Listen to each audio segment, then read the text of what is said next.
Tu sais, tu devrais abandonner. Je voudrais pas te faire trop mal.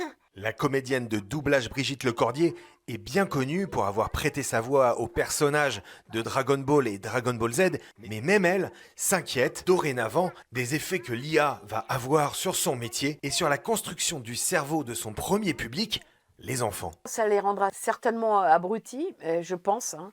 Mais en dehors de ça, une IA, elle n'a pas justement cette humanité, ces erreurs qu'ont pu avoir Petit Goku, tous mes personnages qui étaient hyper naïfs, qui grandissaient avec eux. T'as Gohan qui arrive et qui est pas sûr de lui, qui sait pas trop comment il va grandir. Chaque enfant a le droit de s'identifier à ces personnages-là.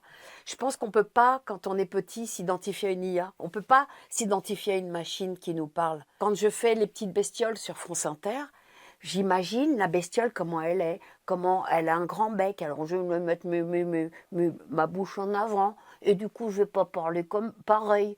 Et puis il voit pas très bien, alors je vais avoir du mal. Et tout ça, ça construit un personnage en fait. Et c'est une industrie artisanale. Il y a plein de petits métiers.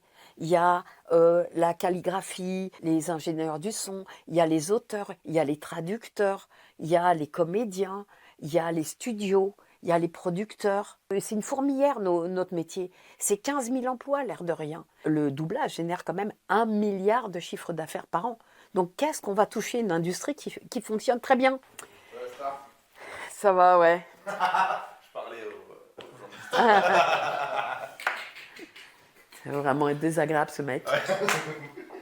Au célèbre studio Scopitone, où Brigitte Lecordier enregistre ce matin-là, les ingénieurs et producteurs semblent perplexes au sujet de l'IA.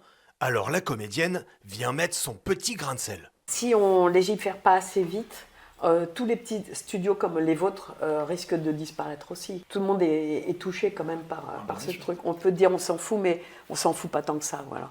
Des États-Unis à la France, les grèves et les manifestations des artistes ont eu quelques effets, mais les progrès technologiques sont prodigieux et l'aspect artisanal pourrait bien disparaître.